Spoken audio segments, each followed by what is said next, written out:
खूप कमाल आहे. विषय हार्ड आहे खरं तर बघायला गेलं आणि कोल्हापूरचा विषय आहे, आमच्या गावाकडचा विषय आहे. त्यामुळे माझ्या मते जसा सिनेमा बघून माझा विषय हार्ड झाला आहे ऑलरेडी, तसं सगळ्यांचं होणार आहे ही माझी गॅरंटी आहे.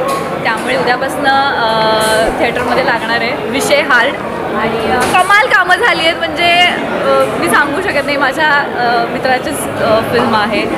सुमितने स्वतः डिरेक्ट केलेली आहे, प्रोड्यूस पण त्यानेच केलेली आहे आणि तो स्वतः ॲक्ट करतो आहे, लिहिली पण त्यानेच आहे. सो वन मॅन शो आहे तो. आणि पर्णनी खूप क्यूट काम केलं आहे आणि खूप छान दिसते आहे पर्ण.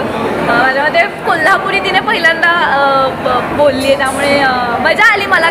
माझ्याच गावाकडचं कोणतरी बोलते, सो बघायला पण मजा आली. आणि सगळ्यांचीच कामं खूप खूप भारी झाली आहेत.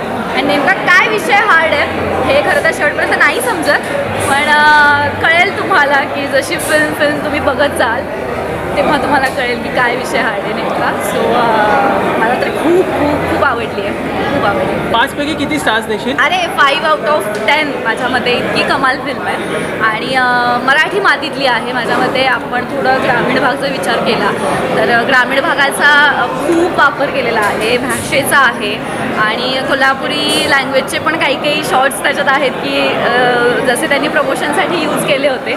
सो असे बरेच आहेत आणि माझ्यामध्ये 5 आउट ऑफ 10 आहेत माझ्याकडून. अरे किती धमाल आहे, किती वेळ मी इतके हसले. म्हणजे अख्ख्या थिएटरमध्ये माझाच आवाज सगळ्यात जास्त येत असेल आय एम शुअर. खूप दिवसांनी इतका आपल्या मातीतला असा हा चित्रपट बघितला. कोल्हापूरची भाषा, कोल्हापूरच्या भाषेचा लहेजा आणि तिथली माणसं ही इन जनरल पण प्रत्यक्षात भेटणं आणि स्क्रीनवरही त्यांना बघणं हा एक वेगळाच आनंद आहे आणि खूपच जास्त एंटरटेनिंग चित्रपट आहे. माझी जवळची आणि अत्यंत लाडकी मैत्रीण पर्ण पेठे हिच्यासाठी खरं तर मी आज इथे आली आहे. माझी जवळजवळ एक 15-16 वर्षांपासूनची आमची मैत्री आहे आणि तिचा कुठलाही चित्रपट ह्याच्यात ती अत्यंत 100% झोपून काम करते आणि तसाच हाही अनुभव होता. फार सुंदर काम केलं आहे पर्णनी आणि सुमितनी पण फार सुंदर त्याच्या सर्व भूमिका निभावल्या आहेत. दिग्दर्शन आणि अभिनयसुद्धा असं वाटलंच नाही की त्याचा पहिला चित्रपट आहे. बॅकग्राऊंड स्कोअर खूप छान आहे अवी लोहारचं. त्याच्यानंतर संगीत खूप सुंदर आहे. सगळी गाणी खूप जास्ती कॅची आणि मेलोडियस आहेत. सो मला खूप छान वाटलं. मी खूप दिवसांनी इतका एंटरटेनिंग चित्रपट बघितला आणि कोविड काळातला असा हा चित्रपट म्हणजे आणि त्यावर इतका फन टेक असू शकतो कारण तो काळ आपल्या सगळ्यांसाठीच खूप भीषण होता, पण त्याच्यात अशी एखादी फनी स्टोरी ही होऊ शकते. हे खरंच ह्या चित्रपटाच्या निमित्ताने अनुभवायला मिळालं. प्रेक्षकांसाठी काय माहिती? नक्की बघा, आवर्जून बघा. म्हणजे तुम्हाला आयुष्यातले 2.5 तास एंटरटेनमेंट हवी असेल तर प्लीज प्लीज प्लीज बघा विषय हार्ड. खूप भारी वाटते. आणि मी जेव्हा मला रेकॉर्डिंगला बोलवलं ना तेव्हा मला असं तेव्हा एवढं हे फील नव्हतं की ह्या गाण्याचा असा वापर, पण मला त्यांनी सांगितलं होतं की गाण्याचा आवाज तुमचा आवाज रॉ पाहिजे मला. आणि खूप वरच्यापट म्हटलं अरे एवढ्या वरच्यापटीत मी कसं काय गाणार, मला काय नाही गाव आणि त्या लोकांनी ती प्रोसेस मला आवडली. त्या लोकांनी गाऊन घेतलं आणि तसा आवाज त्यांनी हे केला आणि मी विचार नाही करू शकत त्याच्यापेक्षाही सुंदर पिक्चरायझेशन. आणि म्हणजे व्हेरी फ्रँकली सांगायचं की माझ्या गाण्याला कोण उठून जाऊ शकत नाही कारण तो स्टोरी लाईनचा एक भाग आहे त्यामुळे. आणि एकूणच पिक्चर म्हणजे अर्धा पिक्चर आता मी बघतो आहे त्या अर्धा पिक्चरात मला विषय हार्डच करून टाकणार आणि अतिशय ग्रेट आहे. आणि माझं गाणं तुम्हाला आवडलंच असेल.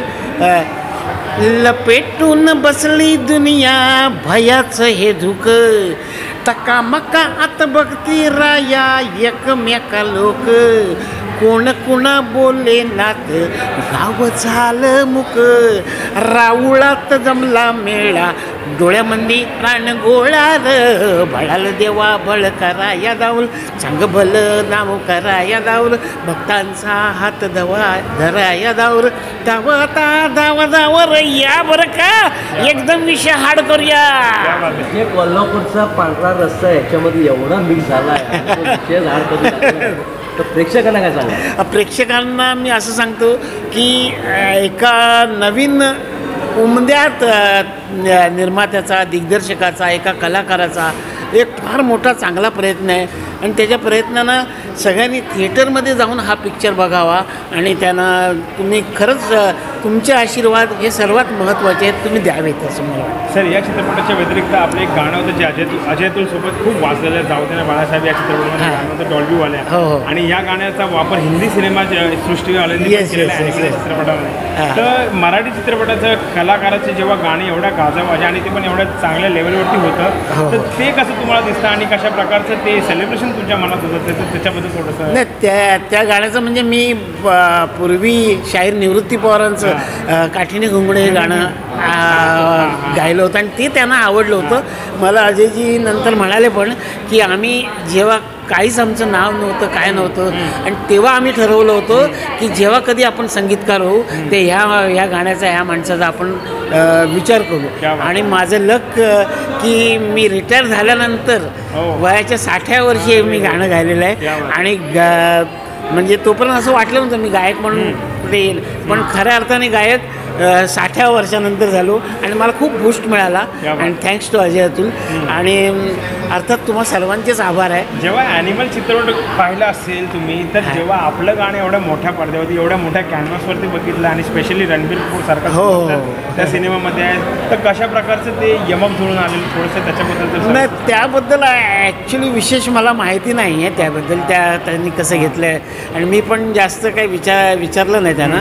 पण ते गाणं बघून मला खूप जणांचे फोन आले आणि खूप जणांच्या शुभेच्छा मला मिळाल्या. आणि आपलं मराठी माणसाचं कुठेही गाजावाजा न करताही या गाणं कुठेही जाऊ शकते आणि त्याला एक मोठा एक माइलस्टोन मिळू शकतो.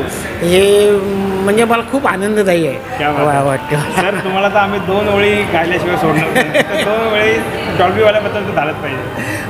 मला अत्यंत आवडतो आहे. आपल्या मराठी चित्रपट सृष्टीची एक खासियत आहे की पठडीच्या बाहेरचे चित्रपट नेहमी आपल्याला बनवायला आणि बघायलाही आवडतात. आणि त्याचंच एक उत्तम उदाहरण म्हणजे आत्ता विषय हार्ड मी जो सिनेमा बघतो आहे. आणि त्यात अर्थात सुमित आणि पूर्ण यांनी तर अप्रतिम कामं केलेली आहेत. पण मला विशेष दाद द्यायची आहे ही बाकीच्या सगळ्या स्टारकाशी, याच्यात आपण नावाजलेले चेहरे जर शोधत असू तर तसे नसतील, पण त्या सिच्युएशनला, त्या कथानकाला, त्या स्टोरीला इतके करेक्ट बसलेली सगळी कास्टिंग झालेली आहे. आणि सगळे कुठेही तुम्हाला कुठे नवखेपणा जाणवू देत नाही आहेत. इतक्या जबरदस्त पद्धतीने त्यांनी या सिनेमामध्ये त्यांचा वावर दाखवला आहे.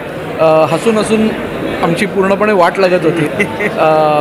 विशेष मी उल्लेख करतो, मला त्यांचं नाव माहीत नाही, पण पोलीस पाटलांचं ज्यांनी काम केलं आहे अप्रतिम. म्हणजे अख्खं ऑडिटोरियम त्यांच्या प्रत्येक जवळपास रिॲक्शनला हसतं आहे.